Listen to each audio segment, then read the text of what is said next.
Hello and Assalamu alaikum. My name is Ehsan Sajjad Khan, and on behalf of Team DSG, I would like to welcome you all to the another episode of DSG podcast. As we all know, किसी भी industry के लिए it is very important to procure some new machinery, some new ventures. So the procurement plays a very critical part in any kind of industry, and specifically if we talk about textile industry, so ये एक one of the most important thing है जिसपे जो एक किसी भी industry के लिए प्रोग्रेस के लिए बहुत जरूरी होती है. So for that, we have a very special guest today with us, Mr. Zarar Ahmed Khilji Saab. It's been more than 2 decades. He's been working in different textile sectors as procurement head, supply chain management. So हम उनसे पूछेंगे कि आजकल textile industry में किस तरीके का trend चल रहा है, स्पेशली अगर हम रिन्यूएबल एनर्जी की बात करें, since it's a boom in Pakistan, जो टेक्सटाइल इंडस्ट्री मोस्टली शिफ्ट हो रही है इन रिन्यूएबल सेक्टर. सो उनसे हम इंसाइट्स लेंगे कि एज अ प्रोक्योरमेंट हेड उनको कौन से चैलेंजेस फेस करने पड़े हैं अभी तक के लिए, और फ्यूचरिस्टिक अप्रोच देखते हुए वो कौन सी ऐसे इकदाम हैं जो हमें बताएंगे कि we should look forward for next project. So without any further delay मैं जरार साहब से बात करूंगा. जरार साहब कैसे हैं आप? जी बिल्कुल ठीक ठाक. आप सुनाइए जी, हाउ यू? अल्हम्दुलिल्लाह सर. सर पहले तो thank you very much sir for your time कि आपने आज हमारे पॉडकास्ट के लिए this is honour for me जी कि आपने मुझे बुलाया है जी. सर आप सर पहला सवाल मैं सर आपसे पूछना चाहूँगा कि आपको रिन्यूएबल एनर्जी की इम्पोर्टेंस आप क्या समझते हैं कि टेक्सटाइल इंडस्ट्री में हाउ इम्पोर्टेंट इट इज? इस वक्त जो सिनेरियो है वो ये है कि लास्ट 3 to 4 years से प्रॉब्लम है कि जो टेक्सटाइल इंडस्ट्री फेस कर रही है प्रॉब्लम, वो there are different problems. The major problem is a power problem, which is about electricity, cost of electricity. That would be compatible, और उसके लिए रिन्यूएबल सोर्स जो है ना वो ज़रूरी है. जिस तरह पता है आजकल जो हालात हैं पिछले कई सालों से, जो पावर का सबसे मेन इशू है, बड़ा इशू है. वन ऑफ द इस रीजन के अंदर जिस तरह हमारे कंपेटिटर्स हैं, इंडिया है, बांग्लादेश है, वियतनाम है, वो उसको compete करने के लिए पावर का जो है cost of power is higher than them. तो इंटरनेशनल मार्केट में जाने के लिए तो we have to focus on that कि वो उसको हमने किस तरह रिड्यूस करना है कॉस्ट को, क्योंकि गवर्नमेंट लेवल पे तो it's not possible because we are engage with IMF.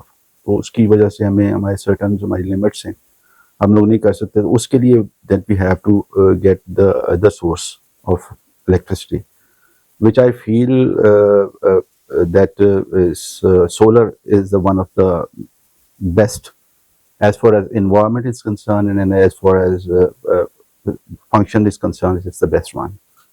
तो उसके लिए तो यही है कि we have to do that, and for that matter we are engaged in that, and we got a 2.24 megawatt project in our textile.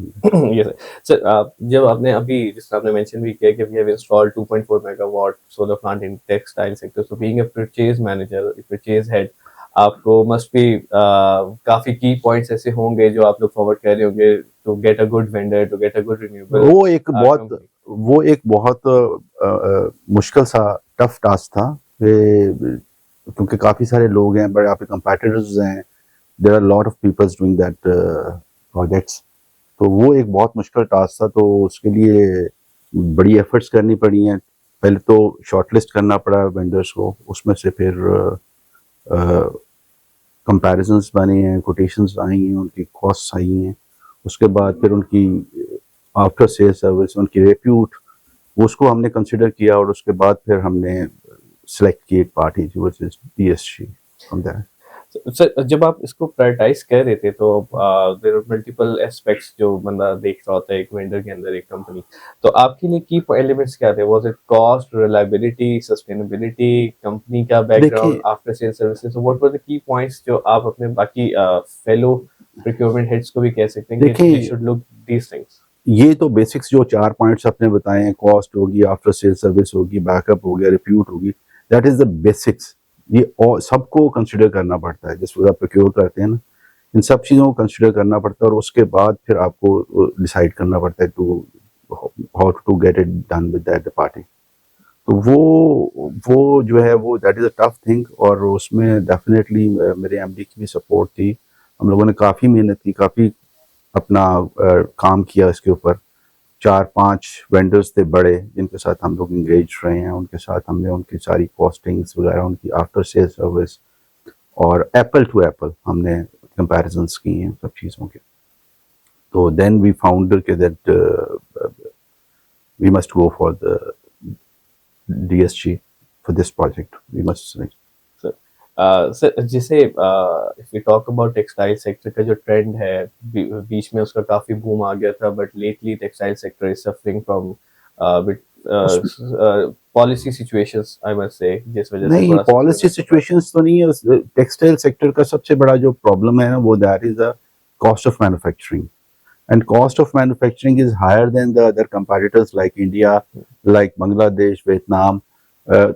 For that purpose, वो उसके अंदर जो major aspects हैं वो cost factor के, वो that is a major जो है वो है electricity, power prices, and secondly a cost of financial cost. That is far more higher than these our competitors in the world like India, Bangladesh, and Vietnam. सो उसको compete करने के लिए as far as हमारी economy, जिस तरह हमारी country की economy की प्रॉब्लम है और हम लोग इंगेज हैं IMF के साथ, तो इट्स नॉट पॉसिबल कि उसको हम लोग एकदम कट डाउन करके नीचे ला सकें। तो for that matter no doubt about it के अपना जो जितने भी एम्प्लॉयर्स हैं उनको एक बहुत बड़ी फाइनेंशियल इनपुट डालनी पड़ी है for this projects. It's 100 of billions rupees, तो 100 of million rupees। तो वो उसके लिए जो है ना वो, लेकिन फिर भी आई फील के this is good to have to be a competitive edge far as power is concerned.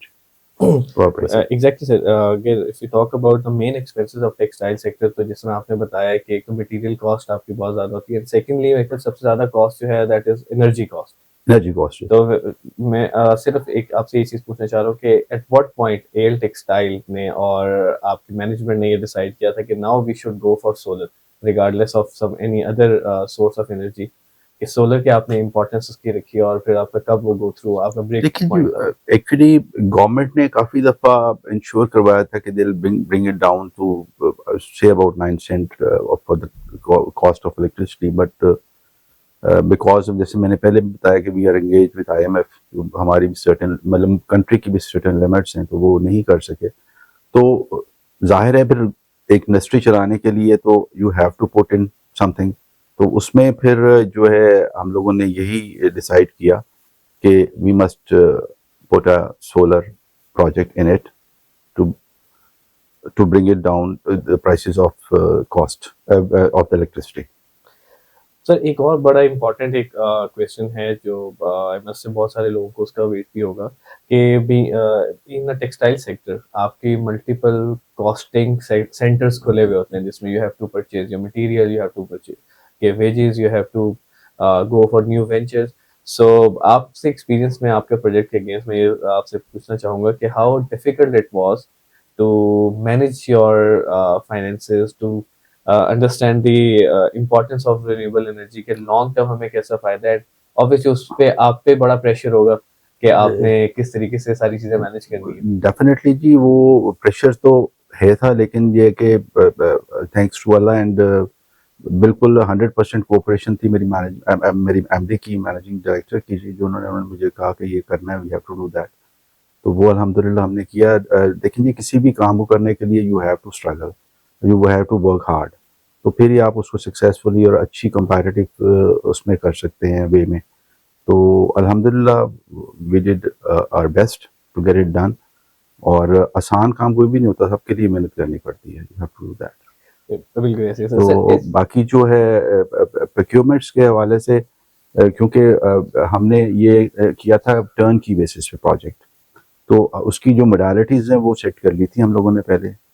Time frame set हो गया था, प्राइसेस सेट हो गई थी, हर चीज़ उसके लिए टाइम हमें लगा, और वो हमने करके तो फिर हम लोगों ने BSG को सिलेक्ट किया एंड उनको फिर एक प्रोजेक्ट दिया, और उन्होंने भी अल्हम्दुलिल्लाह टाइमली हमें करके दे दिया जी। Sir, it's a big honor for us, sir, if और you are satisfied with दो it. जो है, नो डाउट अबाउट इट कि इस टाइम पे जो जो हालात हैं, मुल्की हालात हैं और इकोनॉमी के जो हमारे हालात हैं, इस टाइम पे very very difficult to inject the big cost of hundred of million of rupees in the project.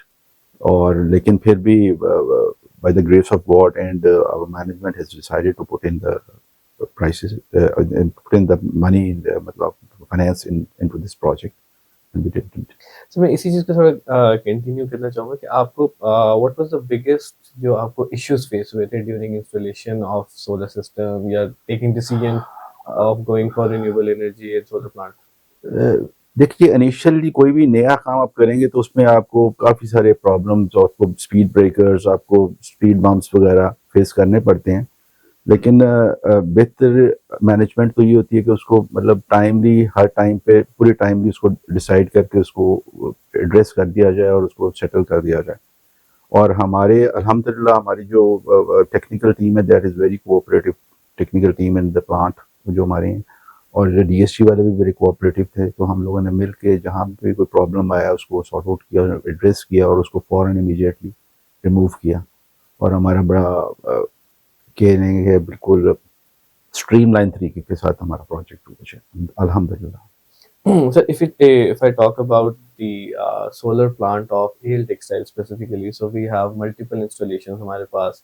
Flat छतों पे भी सोलर लगा हुआ है, हमारे पास इन्वर्टेड बीम्स पे भी लगा हुआ है और हमारे पास लैंड पे भी लगा हुआ है.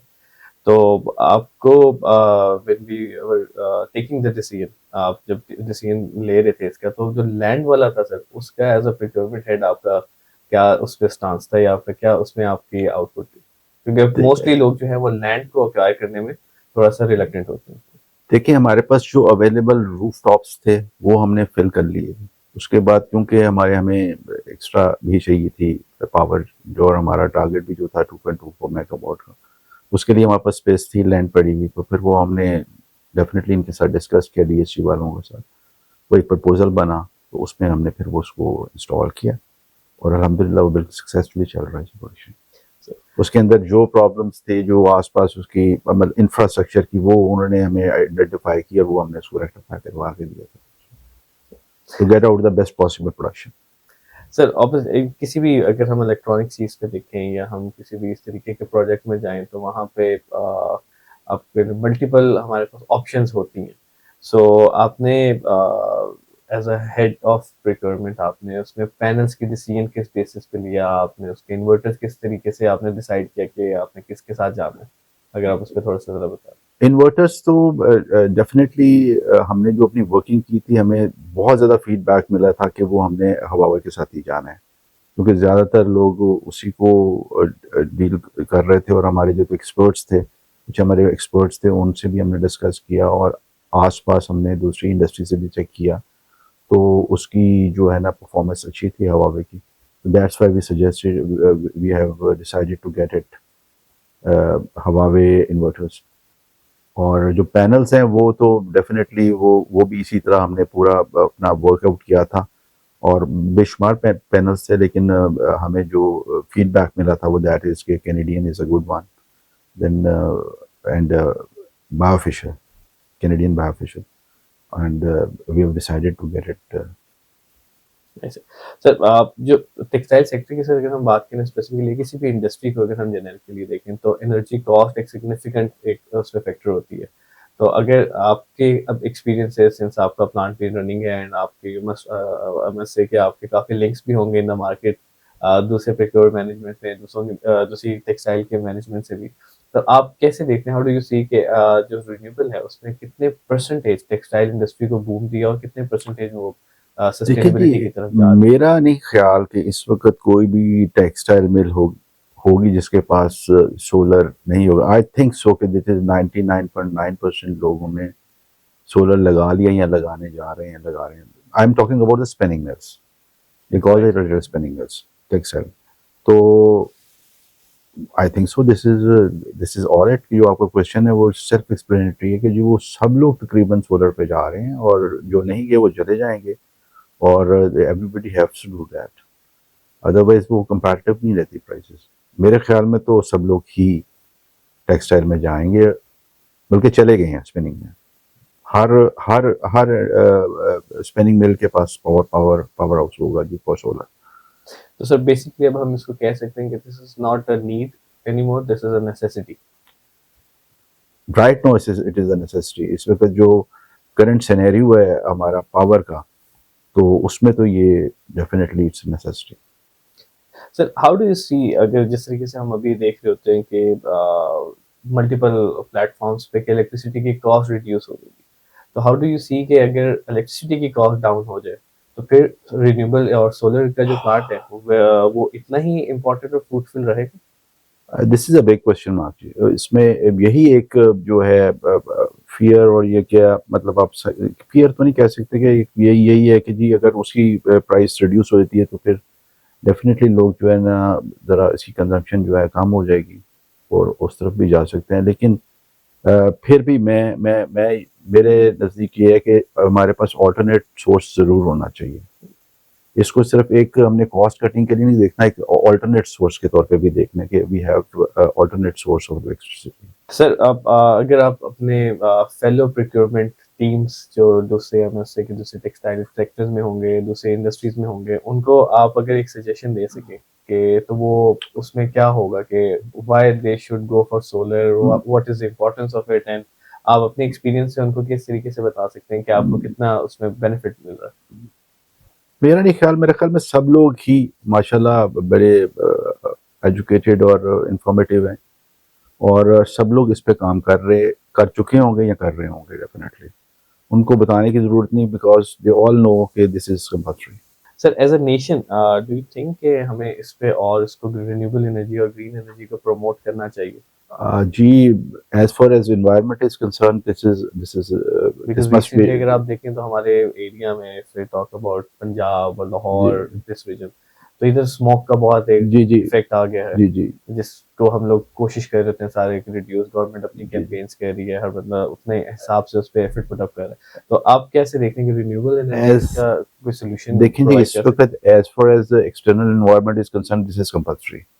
Renewable green energy is must. जैसे हमें पता है कि हम लोग जो है ये जिस तरह हमारी व्हीकल्स हैं उनको भी हम लोग इलेक्ट्रिक पे लेके ईवी पे लेके जा रहे हैं, कोशिश कर रहे हैं, गवर्नमेंट भी प्रमोट कर रही है, सब लोग भी ट्राई कर रहे हैं to to to get rid of this environmental problem जो स्मॉग है और इस किस्म की चीज़ें हैं, जो इनसे बचने के लिए, और क्लाइमेटिक चेंजेस जो हैं इनसे बचने के लिए। और इसी तरह सोलर भी जो है ना, it's one of the major factor कि वो हमें मस्ट भी, हमें जाना चाहिए उस तरफ। बल्कि अब डोमेस्टिक तो मेरे ख्याल में बहुत सारे लोग को अवेयरनेस आ गई है, घरों में लोग लग रहे हैं। और इंडस्ट्री, जहाँ तक मुझे स्पिनिंग का पता है, मेरा नहीं ख्याल कोई ऐसी स्पिनिंग होगी जो कि बगैर सोलर के इस वक्त होगी। सब लोगों ने यहाँ तो लगा लिए हैं, लगा रहे होंगे। सर आप इस चीज को कैसे देखते हैं सर कि अभी अगर किसी एक इंडस्ट्री ने, स्पिनिंग यूनिट ने सोलर प्लांट तो एक छत पे लगा दिया, बट उसकी जो मशीनरी है in the facility that is not efficient, तो आपके पॉइंट ऑफ व्यू से हाउ इम्पोर्टेंट इट इज कि आपको रिन्यूएबल की तरफ तो जाना चाहिए, बट येट आपको जो मॉडर्न एक मशीनरी आ रही है जो आपके लेस इलेक्ट्रिसिटी कंज्यूम करेगी, उसकी भी इम्पोर्टेंस उतनी की है? अब आपकी बात से मैं बिल्कुल एग्री करता हूँ। अभी जो है हमारा, as far as be concern, मैं अपनी अगर बात करूँ अपनी इंडस्ट्री की, तो हमारा जो है अब जो नेक्स्ट टारगेट है वो हमारा यही है कि हमने बीएमआर करना है, हमने मशीनरी को अपग्रेड करना है, और हमने डेफिनेटली जो लेस कंज्यूमेबल एनर्जी कंज्यूमेबल जो इंजन मशीनरीज के वो हमने इंडक्ट करनी है आज तक। तो ये तो नो डाउट अबाउट इट जी कि अगर आपके पास पुरानी कन्वेंशनल मशीनरी लगी हुई है, जाहिर है उसकी एनर्जी कंजम्पशन ज़्यादा है। अब जो लेटेस्ट मशीनरी आ रही है दैट इज़ इकोनॉमी वाली है, एनर्जी इकोनॉमी वाली है, और वो डेफिनेटली दैट वुड पे बैक। सर आप अगर अपने यूनिट की बात करें तो हाउ हाउ डू यू सी कि अगर आपको रिन्यूएबल, क्योंकि सोलर आप पे लगा हुआ है, और अगर आप अपनी जो मशीनरी है उसको भी मोर एफिशिएंट कर देंगे, तो फिर आपको कितने परसेंट आप सब देखते हैं कि और बेनिफिट आपको मिल जाएगा? मैं इसको अपने, हमने जो सोलर लगाया उसकी बेनिफिट्स को अगर आप देखें तो हम हमें वो उसकी एक्चुअली एक अभी फिजिबिलिटी बनी नहीं। मैं I can not spoke on it, मैं बेस्ट बात नहीं कर सकता, क्योंकि उसकी जब फिजिबिलिटी बनेगी, जो मशीनरी हमने डक्ट करनी है, जाहिर है उसकी फिजिबिलिटी बनेगी, उसकी कितनी कॉस्ट आती है, और वो कॉस्ट हम जब उसको उसके सोलर के साथ मिक्सअप करेंगे तो उसका पेबैक का क्या आएगा और सोलर का पेबैक क्या आएगा, तो वो तो उसी वक्त किया जा सकता है। स्पेसिफिकली तो डेफिनेटली ये तो एक अंडरस्टूड सी बात है कि अगर अगर आप एक लेटेस्ट मशीनरी लगाएंगे जो कि एनर्जी कॉन्शियस होगी, डेफिनेटली तो उसकी जाहिर है कंजम्पशन कम होगी एनर्जी, तो उसकी उसके साथ साथ प्रोडक्शन बढ़ जाएगी सोलर की। वो प्रोडक्शन बढ़ेगी तो वो जाहिर है वो तो फिर उतना ही जो है हम जो वापडा से ले रहे हैं पावर वो कम लेंगे, तो डेफिनेटली वो बेनिफिशियल होगी। ऐसे सर इसमें मेरे ख्याल अगर हम लॉन्ग टर्म लॉन्ग पर्सपेक्टिव से देखें तो फिर आपको इसमें आप ये कर सकते हैं कि टेक्सटाइल यूनिट्स के पास इज एन एडवांटेज कि वो उसको एक्सपेंड कर सकें, एक्सपेंशन के साथ आपकी और कॉस्ट सेविंग्स हो जाएंगी।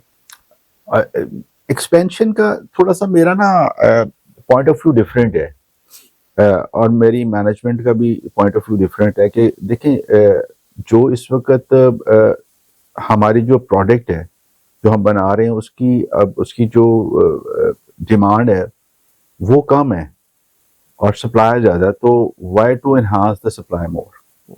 मेरे मेरे अगर आप मुझसे पूछें तो मैं तो आई वुड रिकमेंड जी कि अपनी इंडस्ट्री के लिए कि don't go for an expansion, go for BMR to get it, change the machinery with the new latest one machines and get benefits from so that your system can become more efficient. more efficient. Sir आप how do आप कैसे इसको जैसे हमने mention किया कि supply demand कम है and supply ज़्यादा है, तो इसका अगर आप अपने पॉइंट ऑफ व्यू से बताएं तो क्या ये इसी तरीके से चलेगा या देयर इज अ पॉसिबिलिटी कि देखिए हमारी जी डिमांड ये माइंडसेट्स हैं। अब कई लोग हैं जो कहते हैं कि जी हमने अपनी स्पेंडलेज बढ़ानी है, वो स्पेंडलेज बढ़ानी है तो वो बढ़ा के प्रोडक्शन बढ़ाते हैं। वो प्रोडक्शन जब बढ़ती है तो वो उसकी अपना आगे से तरसील नहीं है, उसकी सेल नहीं है, या सप्लाई इसकी काम स्लो है, तो वो फिर जाहिर है फिर वो उसकी फाइनेंशियल कॉस्ट बढ़ जाती है।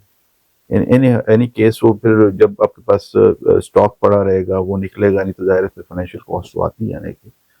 तो that is my personal opinion, और हर बंदे का अपना अपना सोचना है, हर का अपना मानना है। मैं तो अपनी बात कर रहा हूँ कि अगर मेरी मैनेजमेंट का भी यही पॉइंट ऑफ व्यू है, तो these are actually very valid points. लेकिन अगर आप आपको अगर कभी ये चांस मिले to improve all the system, to improve the situation of textile and spinning units, तो व्हाट की एलिमेंट्स आप उस पे पिकअप करेंगे जिससे आपको लगता है कि आपकी डिमांड बेहतर हो और हमारी जो टेक्सटाइल सेक्टर है इस पे ये दोबारा तो उसी तरीके देखें से चले जिस तरह इट यूज्ड टू बी। इस वक्त तो ग्लोबली प्रॉब्लम है जी, पूरी दुनिया में ही प्रॉब्लम सेशन चल रहा है। आपको पता है कि वॉर्स चल रही हैं, जिस तरह रशिया की और यूक्रेन की वॉर्स ही चल रही है, फलस्तीन का मसला चल रहा है। इस वक्त तो बड़ी डिप्रेस्ड है पूरी दुनिया की मार्केट। तो अच्छे दिन आएंगे तो फिर डेफिनेटली बंदा कुछ इस पर कमेंट कर सकता है, लेकिन जो अभी नियर फ्यूचर में नज़र नहीं आ रहा कुछ इस तरह की कोई चीज़ के बहुत ज़्यादा अच्छे दिन आएंगे और बहुत ज़्यादा अच्छा चलेगा। बस ये अभी फ़िलहाल तो 1-2 साल इसी तरह ही चलेगा जिस तरह चल रहा है। That is my perception. आप तो बेसिकली ग्लोबली अगर हम देखें तो वो भी दैट इज आल्सो इफेक्टेड, जिसकी वजह से हमारी लोकल मार्केट भी इफेक्टेड। एक्सपोर्ट आपकी डेफिनेटली आपने बाहर ही भेजना होता है ना सामान। जो एक्सपोर्ट आपकी रिड्यूस होगा, आप अगर आप जो गवर्नमेंट देती है अपने फिगर्स आप देख लें कि export is textile export is reducing day by day. I am जो कि टॉकिंग सर मेरे ख्याल से कोई 2 या 3 साल बाद इफ यू टॉक अबाउट तो मेरे ख्याल वो जरा काफी ऊपर चली गई थी एक्सपोर्ट। एक्सपोर्ट ओवरऑल एक्सपोर्ट की मैं बात नहीं कर रहा, मैं टेक्सटाइल एक्सपोर्ट की बात कर रहा हूँ। देखिए there is lot of things are which we are exporting, इसमें काफ़ी सारी चीज़ें हैं। मैं सिर्फ टेक्सटाइल एक्सपोर्ट की बात कर रहा हूँ। Textile export is definitely reduced. So we hope sir कि टेक्सटाइल की जो एक्सपोर्ट है वो भी इंक्रीज करे। सर मैं आपसे एक चीज़ ज़रा आपसे कहूँगा भी और आपसे रिक्वेस्ट भी करना चाहूँगा कि जो ऑल द प्रोक्योरमेंट हेड्स जो हमें इस टाइम देख रहे होंगे फ्रॉम डिफरेंट इंडस्ट्रीज, तो आप उनको सर क्या मैसेज देना चाहते हैं कि how important it is for to go for solar, and आपने अगर सोलर लगवाना है तो what key elements should they see in any vendor, because as you know कि multiple vendors there are in market और रिन्यूएबल का एक ऐसी चीज़ है जो कि एक नेसेसिटी भी है। लेकिन जी सब जितने भी हेड्स बैठे हुए हैं वो सारे बड़े मोहतरम हैं, रिस्पेक्टेबल हैं और बड़े एक्सपीरियंस्ड हैं, वो हर बंदे की अपनी अपनी डिफरेंट अप्रोच होती है जी, और उनकी उनकी इंडस्ट्री की अप्रोच होती है, उनकी मैनेजमेंट की अप्रोच होती है, उस तरह फिर वो मूव कर रहे होते हैं अकॉर्डिंगली। तो मेरा नहीं ख्याल कि मैं उनको कुछ सजेस्ट कर सकता हूँ, क्योंकि दे आर द बेस्ट जज फॉर देयर कंपनी। तो लेकिन नो डाउट अबाउट इट कि जी ये अपना जो सिलेक्शन है वो भी यही करेंगे जी कि अच्छी कंपनीज पकड़ेंगे, पहले 4 5 10 कंपनियां, 5 कंपनियां पकड़ेंगे, उनके साथ फिर वो डील आउट करेंगे जी, जो जिनकी मार्केट रिप्यूट अच्छी है। ज़ाहिर है हर चीज़ अब तो नेट पे अवेलेबल है जी, अब तो मीडिया इतना स्ट्रांग है कि आपको हर चीज़ मिल जाती है, हर चीज़ का पता चल जाता है, जानने वाले हैं आपको, कोलीग्स हैं, हर एक से डिफरेंट आपको डेटा मिल जाता है। तो वो they're best judge for their company. Sir lastly आपसे एक चीज़ पूछूंगा कि लुकिंग अहेड, जो फ्यूचर अगर हम लोग देखें कि हमारी क्या सिचुएशंस मार्केट की हो रही हैं, obviously you know more about the dynamics of spinning and textile unit, तो उसमें आप स्पिनिंग सेक्टर्स के तमाम प्रिक्योरमेंट के साहिबान को और जो उनकी मैनेजमेंट को है उनको आप अगर स्ट्रेटेजिकली कोई एक चीज़ अपनी तरफ से आप बता सकें कि व्हाट यू सी कि अगर हम लोग वो करें तो हमारा textile unit and spinning unit can go above the sky. देखिए जी, वो मैं मैनेजमेंट को तो कुछ नहीं कह सकता, वो तो माशाल्लाह खुद बहुत समझदार हूँ, जिसका जो बिजनेस करता है वो वेरी मच एक्सपर्ट होता है। मैं तो अब एक एम्प्लॉई हूँ जी, एम्प्लॉय अपने कलीग्स को ये कह सकते को पता होगा जी उन्होंने क्या करना है, लेकिन डेफिनेटली ये जो है टेक्सटाइल की बेहतरी के लिए तो कॉस्ट इफेक्टिवनेस ही है जी, और सोलर जो है वो it plays the roles. It plays the role sir, तो सर परसेंटेज वाइज सर थोड़ा सा बता दें कि कितना इट प्लेज द रोल, देखें जहाँ तक सो दैट क्योंकि अभी भी अगर हम मार्केट में देखें तो there are certain groups, there are certain people जो थोड़े से रिलक्टेंट होते हैं while going for solar due to their obvious respectful reasons, but अगर आप उनको अपने अपनी से बताएं कि कितने परसेंटेज में उनको एडवांटेज मिल सकता है so that they can go for solar as well. That again depends कि वो क्या उनकी फाइनेंशियल अप्रोच है जी, वो कितना इनपुट लगाएंगे और क्या उससे बेनिफिट लेंगे। अगर क्योंकि हमने जो अभी तक लगाया that is we are under power, हमारी तो कंजम्पशन ज़्यादा है। कई लोग हैं जिनके पास अगर फाइनेंशियल अप्रोच है तो वो 100% लगाएं सोलर, तो दे गोइंग टू उसका पे बैक जो है वो तकरीबन 15 से 16 महीनों के अंदर पे बैक ले लेंगे। इससे बेहतर और क्या रिटर्न हो सकता है। तो आई वुड से कि जिसके पास रिसोर्सेज हैं they must go for solar, और फुल सोलर लगाएं, और जिसमें उनकी कंप्लीट कंजम्पशन जो है ना वो मीट कर सकें। So sir, basically the first and the one of the most important thing is to check what your requirement is.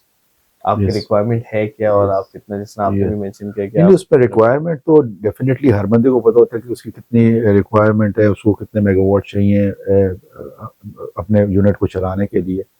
लेकिन फिर देन इट डिपेंड्स अगेन कि उसकी फाइनेंशियल कॉस्ट क्या है, उसकी इंडक्शन इस टाइम पे फिजिबल है नहीं है। ये हर कंपनी का अपना डायनामिक होता है जी तो वो उस हिसाब से ही उसको डिसाइड करते हैं और उसी हिसाब से वो चलते हैं जी। तो मेरे ख्याल में इसमें मैं किसी को क्या सजेस्ट करूंगा, they are the best to decide. तो हमारी अपनी कंपनी का जो है वो जिस कंपनी में मैं काम करता हूँ उसमें तो डेफिनेटली हम लोग मज़ीद एक्सपेंशन भी कर सकते हैं और उसकी तरफ सोच भी सकते हैं इंशाल्लाह। Sir any in the end I would like to कि आप अगर कोई कंक्लूडिंग रिमार्क्स सर हमारे और देखने वाला ऑडियंस को अगर कुछ बता सकें या आपका अपना experience regarding what? Regarding sir solar power plant जो आपके डीएससी के साथ एक्सपीरियंस हमारा डीएससी के साथ एक्सपीरियंस बहुत अच्छा रहा है जी, और हमने बड़ी कंफर्टेबली इस प्रोजेक्ट को डील आउट किया है दोनों ने मिल के, आर कंपनी एंड डीएससी। और हम लोग अभी क्योंकि इट्स अबाउट 6 मंथ्स इसकी स्टार्ट हुई है प्रोडक्शन, तो अभी तक हम कंफर्टेबल हैं जी, कोई मसला नहीं चाहिए। लुक फॉरवर्ड सर कि आपकी जो फ्यूचर में भी प्लान्स हैं उसको भी हम अच्छे से एग्जीक्यूट करें, Thank you so very much. और John. आपका जो रिन्यूएबल है वो आपके मिल के लिए काफ़ी बेनिफिशियरी चीज़ उसमें आपका साबित हो सके। Thank you so very much. So thank you very much, sir, again Same here. for your time, Same here, and sir. so we look forward, sir, to give you the best possible solar services in the market. And and पे मैं आपसे ये भी request करूंगा कि आपके जितने भी फ्रेंड्स हैं इन द इंडस्ट्री, आप उनको प्लीज इनकरेज करें that we should go for renewable energy, and it is not important only for electricity cost but overall for our atmosphere as well. Definitely, it's true. Ji. It's true. It's environmental control भी इससे अच्छा होगा और definitely cost benefits भी हैं जी. Thank you very much, sir. Thank you. So I hope कि हमारे if we talk about procuring any renewable plant from different vendors, उसकी जितनी भी inquiries होती हैं, जितनी भी confusions होती हैं, और जितनी भी हमारे एक reluctant points होते हैं, वो आज address हुए हो, and we look forward for more interesting podcast sessions. So this is it for this session. We will be back with new episode, new topic. Till then, Allah Hafiz.